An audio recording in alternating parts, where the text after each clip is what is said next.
the first thing I want to get into is understanding why we're in this conflict in the first place, from the Trump administration's point of view, and then if it differs from your point of view as well. Well, listen, people can go and listen to Hegseth and Trump and whatever they have to say. I'm not going to repeat that drivel. I'm going to tell you that the reason we're in this war is because Israel and its Zionist billionaire supporters in the United States currently control Congress and the president. They invested enough money to ensure that everyone on the Hill will support whatever Israel wants. And they invested enough money in Trump that he was able to be elected in 2024. Those are the facts. So we are effectively in this war to remove Iran as an obstacle to Israel's regional hegemony. Now, if you say that to a congressperson or to someone that's an AIPAC, they're going to say that that is a conspiracy theory. That's the case. Well, it's not a theory. It's a fact.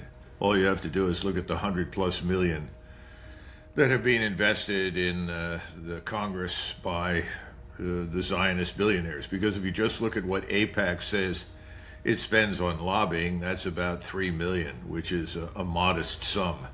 You have to look at the direct payments that go into political action committees to ensure the candidates are elected. You have to understand that a candidate who says they're not prepared to support whatever Israel wants knows that whoever his opponent is will then be offered the same money regardless of party, as long as he or she supports whatever Israel wants. It's a very simple process. It's worked brilliantly because they've had almost inexhaustible funds to invest. Now, all the nonsense about Israel is the first, or not Israel, but Iran is the leading state sponsor of terrorism, that's all nonsense.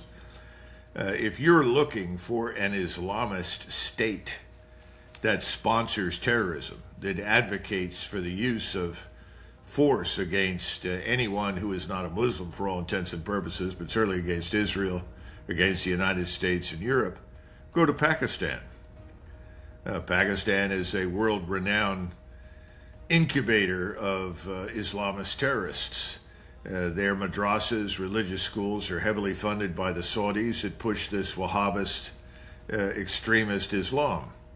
And they very definitely fall into the category. Of course, Pakistan has nuclear weapons, which suggests that if you want to avoid being disrupted or invaded or attacked by the United States and Israel, you probably ought to invest in nuclear weapons.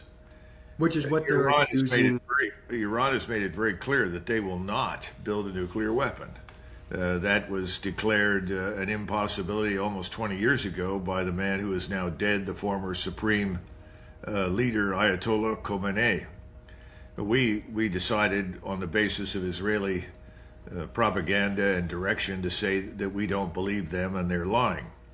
You've got to go back and look at Mr. Netanyahu's record as a good example over many, many decades. Iran has been within 2 weeks of a nuclear weapon for as long as I can remember. Mm-hmm. Iran is a terrorist and wants to kill everyone who is not a Muslim. It's all nonsense. We forget that, for instance, this man, Soleimani, who was the leader of the Iranian Revolutionary Guard Corps back in 2005 and 2006, was instrumental in taking the Shiite population led by the famous mullah, whose name escapes me at this point, out of the fight so that Petraeus could pay off the Sunnis and the Shiites would stop fighting to allow for some measure of stability to put in a government. And that government turned out to be pro-Iranian under Mr. Maliki. People have forgotten that. Then Mr. Soleimani came back into the country to organize the Iraqi Shiite militias to fight against ISIS, whom we declared to be our enemy, and Al-Qaeda, and Al-Nusra, and all these Sunni Islamist organizations. They were allied with us. And Soleimani actually went into Syria with these Shiite militias and liberated Christian and Druze and other towns occupied by Armenians and Georgians and so forth. We murdered him. That was our gratitude for his good work, because Israel wanted him dead, because he was opposing everything Israel wanted to achieve. What I'm trying to tell you is that we've just got lie after lie after lie after lie spewing out of people's mouths. And, I keep telling people, and they listen in Europe, they listen in the Middle East, and they certainly listen in India. If you want to stop Islamist terrorism, the first place you look is Pakistan, not Iran. And I am not advocating war with Pakistan. I'm just trying to expose fiction that people are repeating ad nauseum. So as it stands right now, it appears 3 different U.S. military bases have been taken out. The Burj Khalifa has gotten hit by a drone or a missile. We've bombed a school in Iran where school children are dead. Apparently, Trump has sunk up to 9 Iranian naval ships. What do you make of the carnage so far, and where do you predict it's going to go? Well, actually, the Iranians have destroyed 27 bases in the region.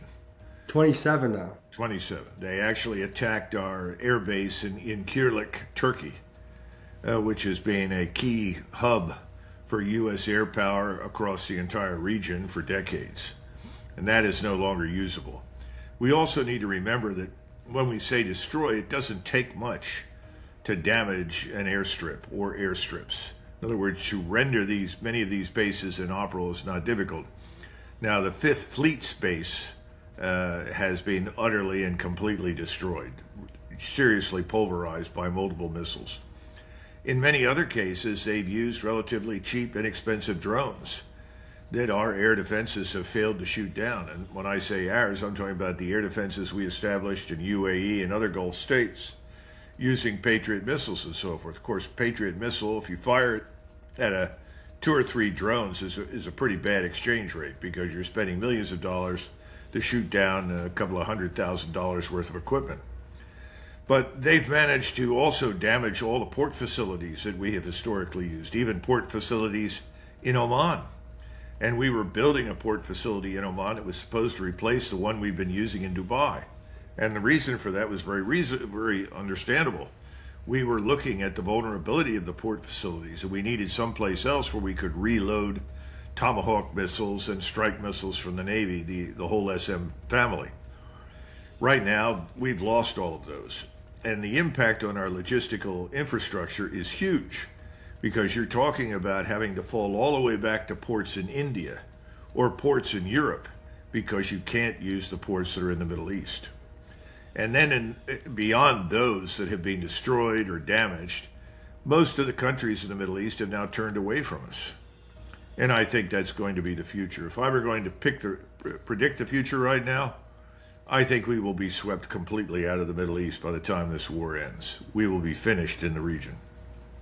Do you predict this being a short-term conflict or something that is going to be long-term and ongoing? I think this is going to go on for weeks, maybe months. We just don't know. Remember when we started the Kosovo conflict, the bombing campaign, that was supposed to last, as I recollect, 2 to 3 days, maybe a week, 2 weeks at most. Well, it lasted for 78 days. And the bombing campaign did not drive the Serbs out of Kosovo. We sent Strobe Talbot to Moscow, and he cut a deal, as President Trump would say, with the leadership in Moscow that agreed that they would tell the Serbs that they could not provide them with food, fuel, and medicine through the winter. And at that point, Milosevic, who was then the widely demonized leader of Yugoslavia or Serbia, recognized that he had to get the troops out because he didn't want to watch several 100,000 of his countrymen starve or freeze to death in the winter because we bombed all the energy grids, all the heating plants, and so forth. This time around, you're in a somewhat different position because you have an enemy that is far better armed with much more modern technology than anything we faced in Serbia in 1999. And thus far, the Iranians seem to be doing very, very well. I think their next step is to essentially eliminate all the air and ground facilities in Israel for the Israeli armed forces and force the Israelis to essentially fight from the ground without having much access to launch aircraft. Do you think Israel is going to get absolutely pounded over the next few days? I think it has been already, and it's going to continue nonstop. I'm told that President Trump actually sent a message over the weekend to the Iranians, offering them an opportunity to negotiate. And they said not only no, but hell no. And I think they've had it with us, because once again, this latest attack did not begin with us. And we need to back up a little bit. I've been saying for months, ever since the 12-day war ended, that this would recommence. In other words, the war between Israel and Iran and us would recommence. I thought it would happen just before Christmas. It didn't. Then it became clear that it was probably going to happen in January. We saw these demonstrations, which were grossly inflated in their importance. We lied about what had happened over there, arguing that tens of thousands have been killed, which is a lot of nonsense, including, large numbers of police. Well, ultimately what happened is that they did kill the demonstrators, about 400 policemen, but we know that happened because the Mossad was on the ground with weapons and passed them out and urged people to shoot them, paid people to shoot them in some cases. And the demonstrations were not about overthrowing the government. They were protests about the sad state of the economy, largely as a consequence of our sanctions. And the government didn't disagree with them and said, we're doing everything we can. And they were negotiating a deal or a loan with China for $1 billion to boost the economy. As it turned out, all the killing made that impossible. But only about 3,000 people were killed. Some were jailed. But what we told was a lie at the time about what was going on. But I think the lie was actually believed in the White House. And I think President Trump actually thought, well, this is the moment we should be prepared to attack. But it was shut down so dramatically, particularly after the Iranians discovered, thanks to Chinese and Russian intelligence, where the 40,000 Starlight terminals were that the Mossad had smuggled into the country for use by their agents and the opposition. Once those were shut down and they eliminated most of the agents or the ringleaders, then it all ended. Right now, the only demonstrations we've seen since that time, and including yesterday, involve millions of people demonstrating support for the government. So I think it should be pretty clear now that what President Trump expected at the time wasn't real. Now, we heard from Mr. Witkoff quite recently that he, in private with Mr. Trump, concluded that it was very strange to them that the Iranians had not capitulated simply on the basis of assembling all of the American military power. And he said, whoa, why? We thought they were going to submit. You begin to wonder who the hell is really in charge. And I think we know who that is. That's Netanyahu. And Witkoff and friends are all surrogates for Netanyahu. Mm-hmm. Utterly false assumption about how the Iranians think or how they would behave. Iran will not submit to Israeli Jewish supremacy over the region. They won't do it. They won't submit to it over them. And I think they are now increasingly going to be backed by most of the region. And we are desperate. I think Trump called this inaccurately. I'm not sure what kind of advice he got. I doubt seriously he listened to anybody that told him about the limitations on our missiles, how many we had, how many we could produce to replace the ones we shot, and so forth. And I think he also failed to listen to people that told him what we could do from the sea and what we can't do from the sea. The outcome is now a war that is just dragging on without any end in sight. Can you go on a little bit more about the miscalculations you suspect this Trump White House has made in this conflict? And how that could result? I'm told that we have something in the neighborhood of 4,000 to 5,000 missiles in the region right now. Many of those are Tomahawks, some are Standard missiles. Against that, you have 250,000 missiles on the Iranian side. There are many different categories, and the numbers are different in each, but the point is they have vastly more missiles than we do. And remember, they're a continental power. That means they're a land power. Their logistical supply chain is very short. Their manufacturing facilities are all underground, and they're continuing to turn out missiles. They also had the Chinese deliver many hundreds of missiles over the last few weeks. And these missiles are very accurate, very lethal. They're compatible with the launchers that the Iranians have. So I think there was a tendency to brush that aside. I think they thought that the Iranian air and missile defenses would fail completely. Well, actually speaking, they're starting to perform finally better than they have in the past. And I think that that's enough to deter people from entering Iranian airspace. The one area where I'm told that we have actually crossed into Iran, along with the Israelis, is up near Tabriz in the very northwest corner of the country. So the point is, I think we've misjudged. We've misjudged our production capacity, our ability to keep up. We keep forgetting that for every missile that's incoming, you fire 2 or 3 to try and knock it down. We have not kept up with the technological developments that they have achieved in Iran. One of their newer missiles that's had great success deploys a dozen or so decoys. And while the various anti-missile missiles are being fired in Israel or by us, the real missiles that are the real dangerous ones that you want to try and stop penetrate. In other words, they have gamed this very effectively, and their penetrations have been effective. And they've used cheap, inexpensive drones wherever possible, and they've managed to essentially shut down the economy in the United Arab Emirates, shut down Bahrain, shut down Kuwait, shut down Qatar. These are not minor matters, because India does billions and billions and billions of dollars of business through Dubai, through the UAE. 18% of the economy in the United Arab Emirates is tied up with aviation. Right now, no one can land or take off. I mean, I could keep going down the list, and you've seen what's happened with oil. Oil is spiking. Remember, capital always flees conflict and crisis and migrates to stability. We've destroyed stability. We've destroyed confidence in the staying power of the Emirates and I think Saudi Arabia. I'm told just before I came on here that a refinery in Saudi Arabia is on fire. Mm-hmm. If they start destroying refineries and oil infrastructure, and I think that's what's going to happen, it's going to have a terrible impact. It's going to take years to recover from this. And the Iranians have no incentive, none whatsoever, to believe anything we say. We've lied to them repeatedly. And the way this war started, actually, according to Secretary of State Rubio, he spoke to the so-called Group of 8 yesterday. He apparently said, well, the Israelis got this started, and we decided we'd go ahead and join in. In other words, this was not a carefully coordinated, orchestrated beginning. And what were they able to do? They were able to kill the supreme leader. Well, what happens when you fire a CEO? You get a new one. We need to wake up. This is not a personality cult in Iran. This is a real modern state.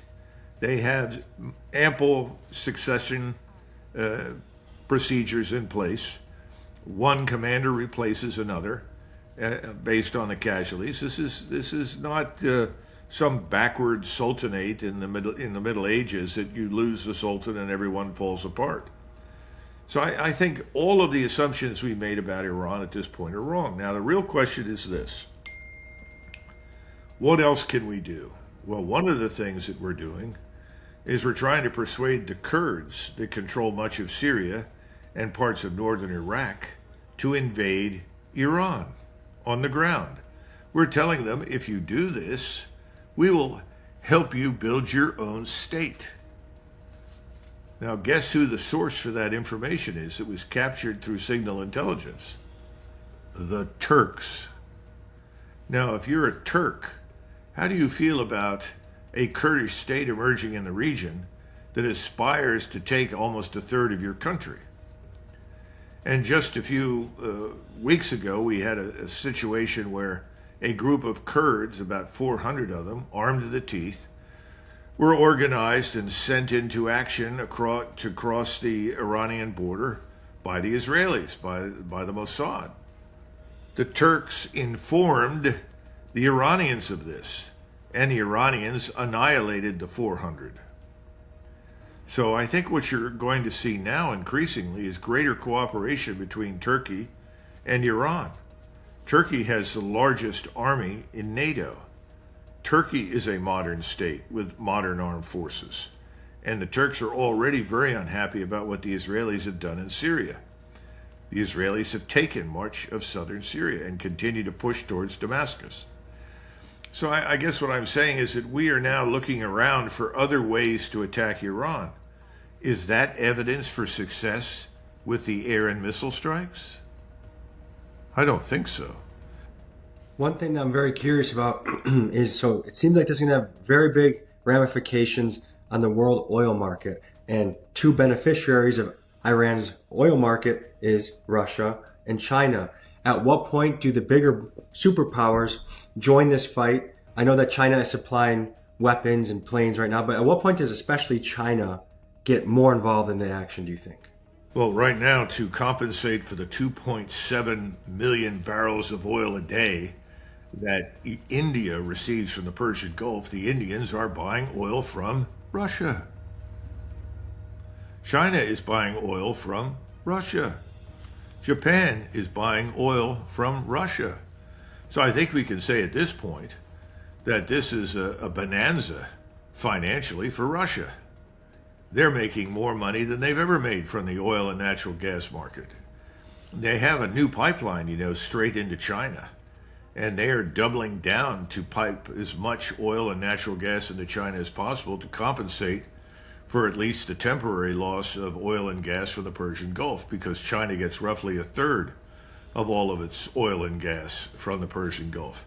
However, we should point out that China stored up a great deal of oil and gas. In other words, they have reserves, and they built those reserves up against the very high probability that this would be cut off by us. So I think, at least for the moment, Russia and China are fine. The rest of us, not so good. Europe in particular is in serious trouble because we destroyed the Nord Stream pipeline, and we insisted the Europeans not take oil and natural gas from Russia. So they followed suit. They're not taking oil and natural gas from Russia. Now they've lost their access to oil and natural gas from the Middle East. So what do you do in Europe? Well, I guess you wait for the summer. You may not be able to do any work at night because you won't have any electricity. Look, what I'm trying to illustrate is that everything we have done has been done in a vacuum. We have ignored the interests of our friends and allies. We don't care what happens to the Turks. We don't care what happens to the Indians. We don't care what happens to the Europeans. The only thing we seem to care about is Israel. How does the United States benefit from this conflict in any manner? It doesn't. That was my point. If I'm projecting into the future, I think that by the time this is over, we'll be finished in the region. Nobody's going to invite us back in to build bases. Why would you want a base that belongs to the United States inside your country? Did we protect these bases? No, we couldn't. So what's happened to the bases? They're destroyed. What's happened to other facilities on the ground in these various places across the Middle East? They're being destroyed. So I don't see much evidence that we're going to be welcome there much longer. In fact, if you're sitting in Korea right now and you're already fed up with the way we've been treating them, and you want to get us out of your country, but you're too polite to say, please leave, I think the South Koreans are going to look at the situation and decide, look, these Americans haven't been very successful at protecting anybody. They can't protect their own bases. They certainly can't protect the Israelis. So just why do we have the Americans in South Korea? Because we don't expect an attack from North Korea. And right now, South Korea's largest trading partner is China. And the Chinese don't like North Korea. Nobody likes North Korea. You don't buy anything from North Korea. North Korea doesn't build anything to sell to anybody. So what would the Chinese like to do? They would like to see South Korea ultimately take ownership of North Korea. But that's impossible as long as we are on the peninsula. But people say, well, wait a minute, the Chinese want to invade South Korea. No, they don't. Why? Why would they do that? The same thing is true with Taiwan. For God's sakes, they don't want a war over Taiwan. A war with Taiwan would destroy business, destroy the economy. There's no value in seizing control of Taiwan. They've made it very clear the only way that they end up invading Taiwan is if we put missiles and troops on Taiwan. Sound familiar? So, the world has changed. It's 80 years since the end of the Second World War. People are still running around saying, well, if the Iranians get the nuclear bomb, they'll attack us right away. No, they won't. But that's good Israeli Jewish propaganda. That's designed to buttress support for this war to destroy Iran. And remember, what's the war about? Have you looked at the Greater Israel Project? Have you seen the map? The map takes Sinai. It takes part of northern Egypt. It seizes part of Jordan. It seizes most or half of Syria as a minimum, part of Iraq, northern Saudi Arabia.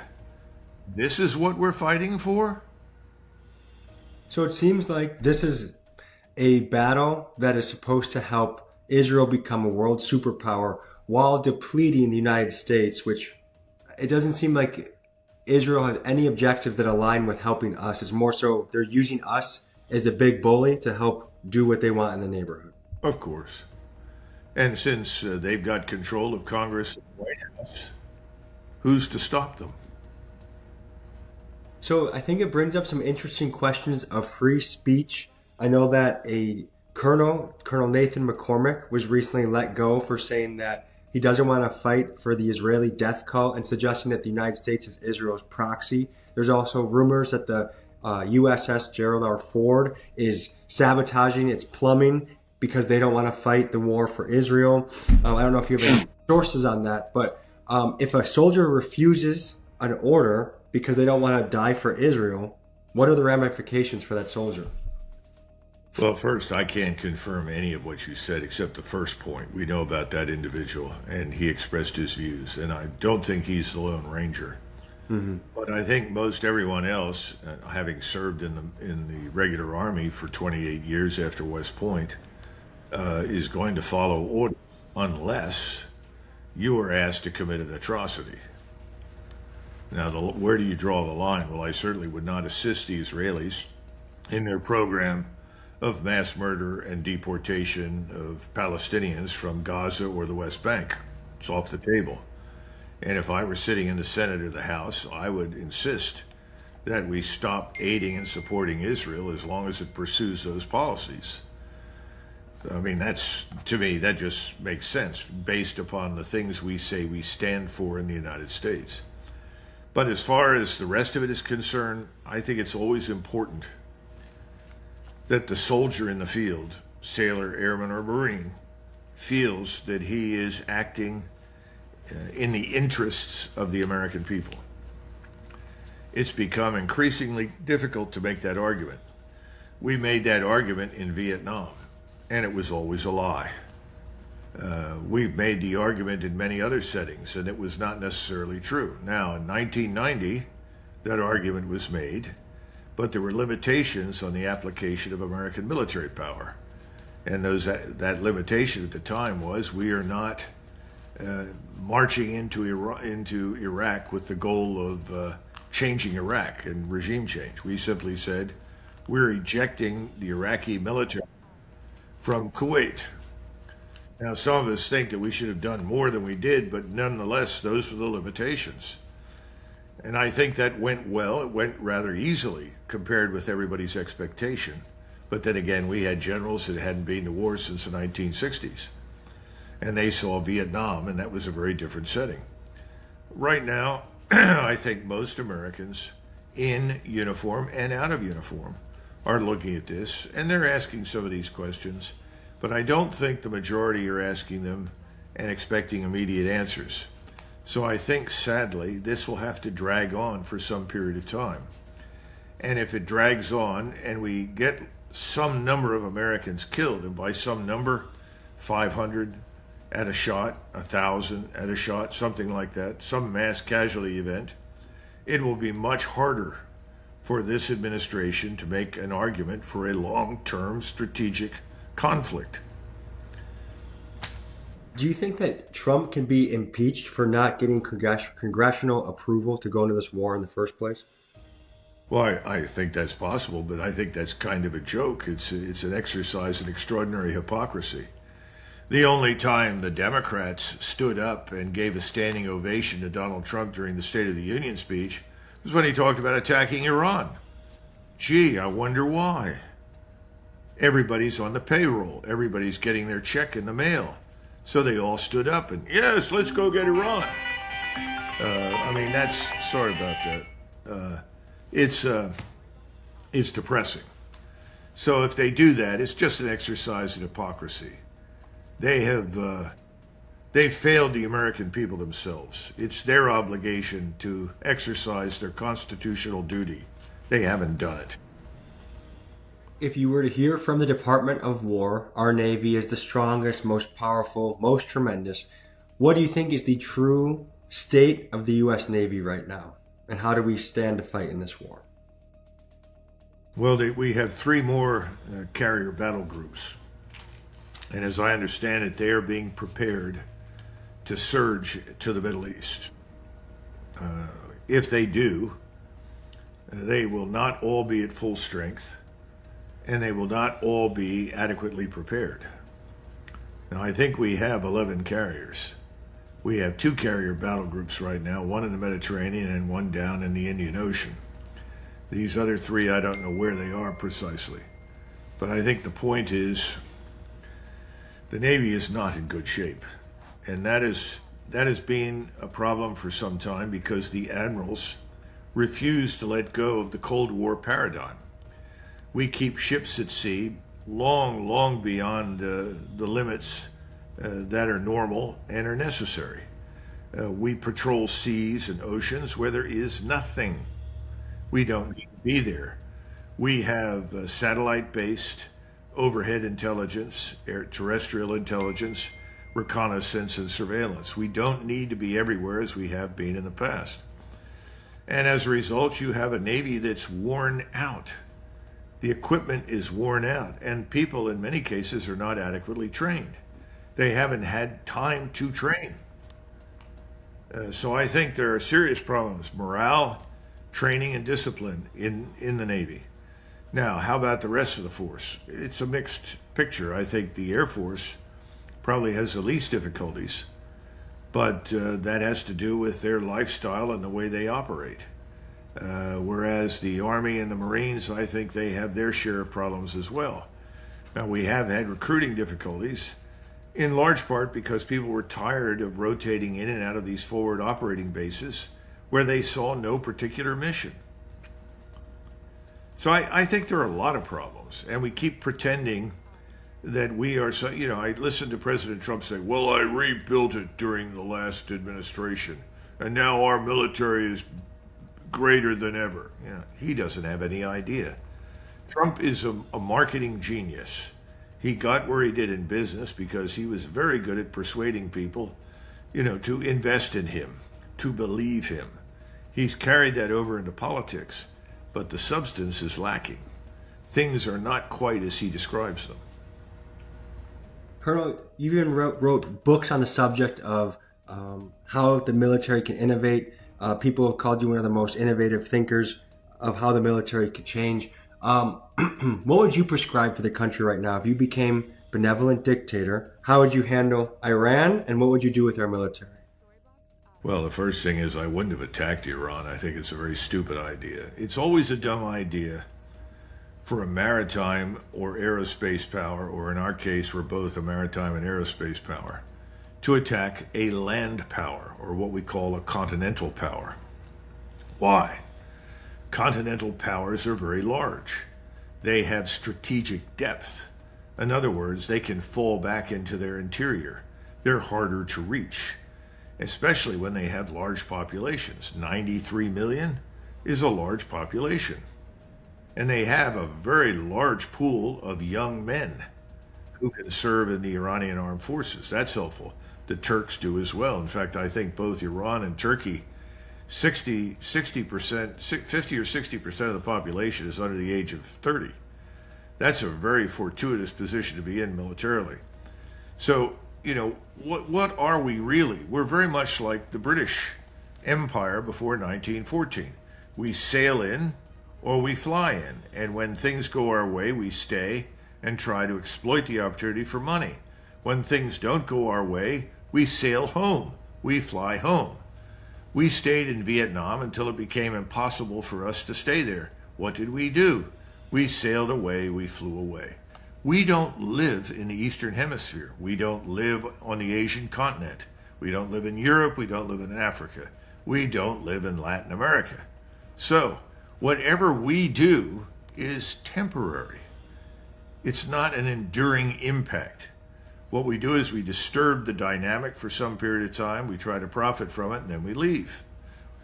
This is the problem, though, in the modern world. That old model of profiting, which was really a form of imperialism, doesn't work.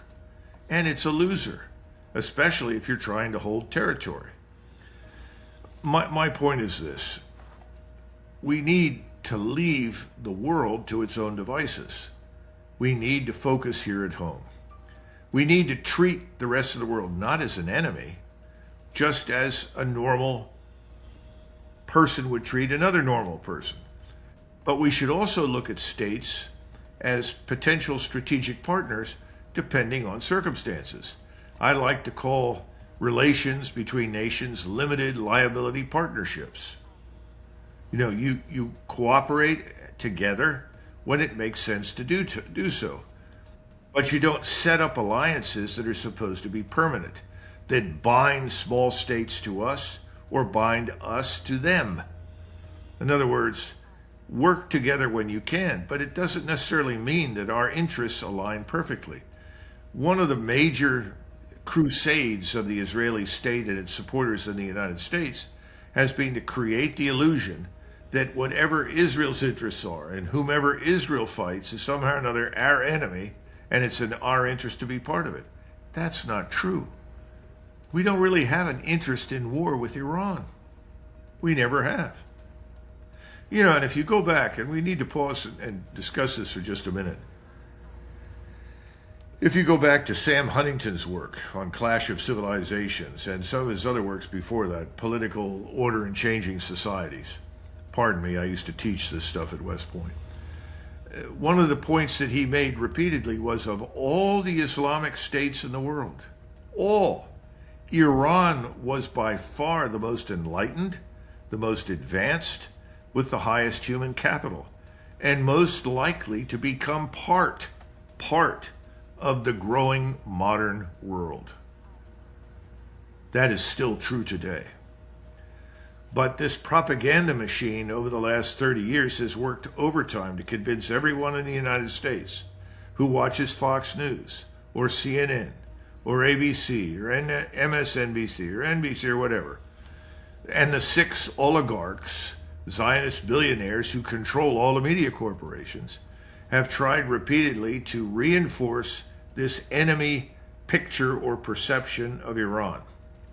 It's worked. We're finally at war with Iran. And we got a problem. First of all, we don't really think we can win it, contrary to whatever Donald Trump says publicly. Secondly, we don't know how to end it. Especially if ending it means we have to admit that we can't win. How do you think this goes for Israel, in the sense that maybe they're a little bit in over their head? They have this mentality that it's us versus the world. Everyone wants us wiped out. We're willing to use the ultimate force, a nuclear weapon. Could this get escalated into something extremely serious? Yes, that is the greatest danger of all. I think the Russians and the Chinese will stay on the sidelines for the moment. But as it becomes clear that we can't win and the Iranians can't lose, they will become more engaged, probably with us. Initially behind closed doors, and then more so publicly if it becomes necessary. The Israelis, fearing exactly this development, may well decide to use a nuclear weapon in order to stop the Iranians from flattening their country with missiles. Because what they don't want to do is admit defeat. So then in desperation, turn to a nuclear weapon. If that were to happen, we're on the threshold of intercontinental nuclear exchanges. We don't know where it'll go. We don't know how bad it can get. I hope that President Trump has given some thought to this possibility, because he, more than anyone else, would have to personally intervene to stop it. So essentially, unless we sort of divorce ourselves from this Israel cult thinking, things will not be good for us going forward in the future. Well, you can't divorce yourself at the moment. We're in too deep. But the most that you can do is turn to the Israelis and say, stop, when the time comes. And that won't be for a little while. I think we have 10 days to 2 weeks of missiles. That's it. What comes after? Oh, as far as what we have left in our arsenal. Yeah, and the Israelis have less than that. And what happens after that? Well, that's the question. Do you finally admit this is a loss? Do you admit that you can't win? Do you turn to Moscow or Beijing or both and ask them to mediate? Better would be to turn to India. India is neutral, and India has good relations with Iran historically. It's also had good relations with Israel and us and Russia, and it has its moments with China, but not to the point where it's hopelessly hostile. Maybe India could mediate some sort of end to this disaster. But it's too soon. We're going to push this to the nth degree. It'll be pushed to as far as we can go before we stop. And then your other scenario will come into play, by the way. And that is Congress will suddenly say, this is a disaster, Donald Trump. It's all of your making. And in reality, they were as deeply involved in bringing on this war as anyone. Then the American people are going to decide whether or not they think they have a legitimate government anymore. Since the polling was 70 to 85% against the war. And if we had put this to a referendum, I doubt seriously we would be at war right now. Colonel, I know you're probably booked all day doing hits like this. I very much appreciate your time. I'm looking forward to our Pentagon piece coming out. So thank you for joining us. One request, if you could keep the link open once we hang up this call. So yeah, sure, absolutely. The other thing is I urge people to go to my Substack, Macgregor Warrior Substack, and I've got a piece there. It's really about how long will this last and how will it end. It'll go into greater detail than we were able to in the short time we were talking. Okay? Yes, and you'll have a link to your latest book in the description as well. Okay. We appreciate your time, and we will be in touch, okay? Super. Thanks very much.